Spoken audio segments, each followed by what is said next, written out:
अरबों ने यूरोप की बुरी हालत कर डाली। पूरा यूरोप अरब देशों के इस कदम से हक्का बक्का रह गया।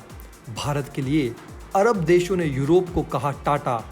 भारत की भयानक रफ्तार देख चौंका चीन और अमेरिका।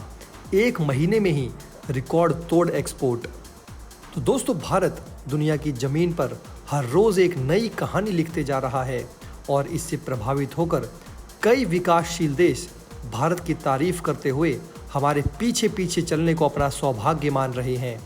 दुनिया के तमाम बड़े देश इस बात को अच्छी तरह से समझ गए हैं कि भारत ही है भविष्य, और यही कारण है कि किसी भी कीमत पर दुनिया के देश भारत के साथ संबंध बिगाड़ कर नहीं रखना चाहते।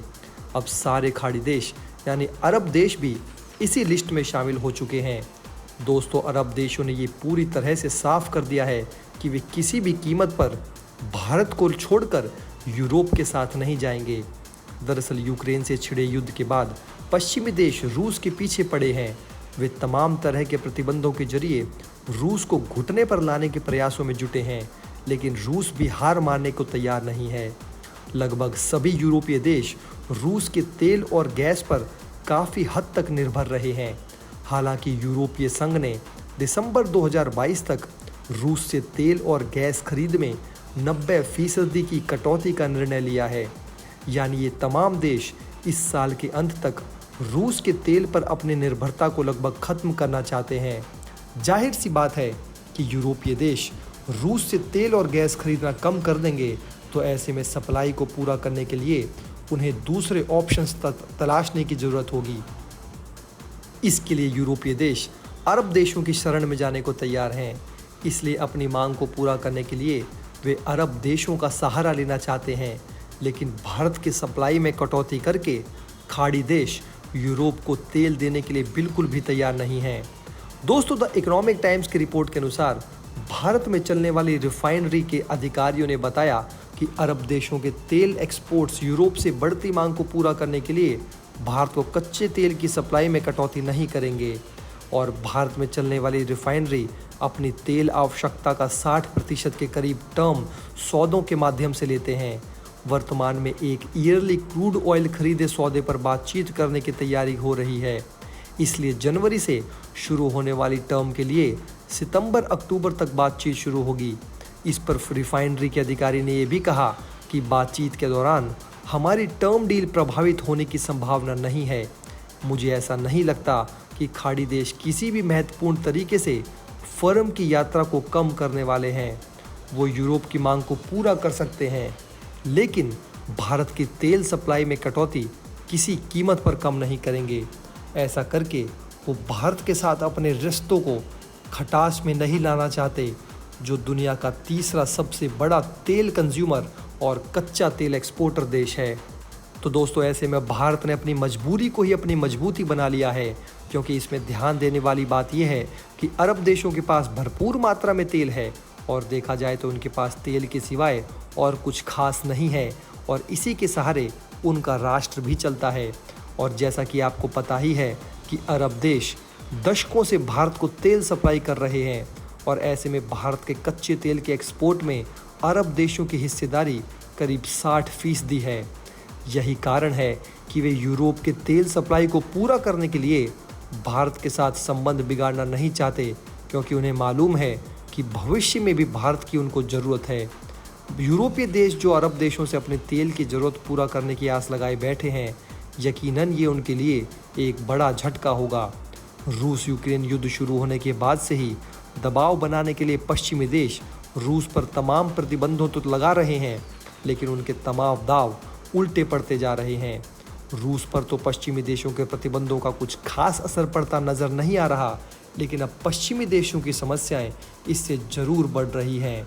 तो दोस्तों, आपको बताते चले कि एक समय में तेल आयात करना भारत की मजबूरी हुआ करती थी, लेकिन अब इसी भारत ने अपनी मजबूती बना लिया है। पश्चिमी देशों द्वारा रूस को अलग थलग करने की कोशिश हुई तो भारत ने रूस का साथ निभाया, और इसके साथ ही दाम में रूस कटौती भी की। लेकिन दोस्तों, अमेरिका जो भारत के पीछे पड़ा हुआ है, भारत ने उसको घास तक नहीं डाली। भारतीय रिफाइनिंग कंपनियों ने भी मई के बाद से अब तक लगभग 2.5 करोड़ बैरल से भी ज़्यादा रूसी कच्चा तेल खरीदा है। ऐसे में अब अरब देशों को ये डर सताने लगा है कि तेल एक्सपोर्ट के मामले में भारत जैसा पुराना साथी कहीं उनसे छिन ना जाए। इसीलिए वह भारत के लिए किसी भी कीमत पर कम समझौता नहीं करना चाहते। दोस्तों, आपकी इस के बारे में क्या राय है, आप हमें नीचे कमेंट बॉक्स में कमेंट करके ज़रूर बताइए। दोस्तों, अब आइए चलते हैं अपनी दूसरी खबर की तरफ। दोस्तों, ऐसी कहावत है कि किसी का नुकसान किसी का फ़ायदा बनकर सामने आता ही है, जो कि आज के सिनेरियो में काफ़ी सच बात है। दोस्तों, दुनिया के दो देश भारत और चीन लगभग सभी चीज़ों में एक दूसरे के कॉम्पिटिटर्स हैं। आबादी से लेकर आर्थिक और सैन्य शक्ति तक दोनों देशों में तगड़ा कंपटीशन चलता है। हालांकि कोरोना के बाद से एक तरफ जहां चीन हर दिन नई नई मुसीबतों से घिरता जा रहा है, तो वहीं भारत ने ज़बरदस्त वापसी करते हुए दुनिया भर में अपना स्थान बना लिया है। दोस्तों, दोनों देशों के राष्ट्राध्यक्षों की बात करें तो चीनी राष्ट्रपति शी जिनपिंग अपने देश से कदम निकालने से डर रहे हैं, तो वहीं पीएम मोदी दुनिया भर के देशों को भारत के वैक्सीन का लोहा मनवाकर अब बेधड़क विदेशी यात्रा कर रहे हैं। इन यात्राओं से जितना फ़ायदा भारत को हो रहा है, उतना ही नुकसान चीन को हो रहा है। हाल ही में भारत को रणनीतिक रूप से भी ज़्यादा फ़ायदा हुआ है, वो चीन के नुकसान के बाद ही हुआ है। चाहे विदेशी कंपनियों का चीन से निकलने के बाद भारत की ओर रुख करना हो, या फिर दूसरे देशों में पीएम मोदी की लोकप्रियता का बढ़ना हो। यही बात भारत के वर्तमान आर्थिक विकास के लिए भी लागू होती है। भारत ने इस पूरी महामारी और रूस यूक्रेन जंग के बीच अपनी अर्थव्यवस्था को बिल्कुल संभाल कर रखा हुआ है। ऐसे में दोस्तों, यहाँ अर्थशास्त्र का एक मूलभूत सिद्धांत समझना जरूरी है कि अगर 10 रुपये का एक नोट आर्थिक लेन देन के प्रोसेस में अगर 10 बार एक से दूसरे हाथ में जाता है, तो अर्थव्यवस्था में 100 की ग्रोथ करता है। जैसे आपने 10 रुपये के समोसे खरीदे, समोसे वाले ने उस 10 रुपये से मिर्च खरीदी, मिर्च वाले ने उससे पेस्ट खरीदा। इसी तरह से दोस्तों 10 बार ट्रांसफ़र होने पर अर्थव्यवस्था में 100 रुपये जनरेट करेंगे। हमारे देश में पहली समस्या यही थी कि लोग अपने घरों में पैसे रखते थे, जिसके कारण घर में जमा पैसा आर्थिक लेन देन के प्रोसेस से बाहर हो जाते थे। लेकिन अब जन धन खातों के कारण ये पैसा बैंकों में जमा है, जहां पर हर आर्थिक प्रोसेस का हिस्सा है। दोस्तों, कोरोना काल के बाद IMF ने हाल ही में आर्थिक आंकड़ों का लेखा जोखा सामने रखा है, जिसमें भारत को लेकर एक बड़ा पॉजिटिव खबर सामने आई है। एक तरफ जहां भारत तकनीक से लेकर कृषि और आर्थिक क्षेत्र में झंडे गाड़ रहा है, तो दूसरी ओर वैश्विक स्तर पर कूटनीतिक दृष्टि से भारत अपनी नई ऊंचाइयों को छू रहा है और अमेरिका जैसे देश तक भारत के आगे नतमस्तक होने को तैयार हैं। तो दोस्तों, अब ये पहले का भारत नहीं रहा जब व्हाइट हाउस की एक हॉटलाइन का नंबर घूमते ही राष्ट्रहित में निर्णय वापस लेने पड़ जाते थे। ये आज का भारत है, नया भारत है। ये सारी परिस्थितियाँ भारत को मजबूती के साफ और शुभ संकेत दे रही हैं।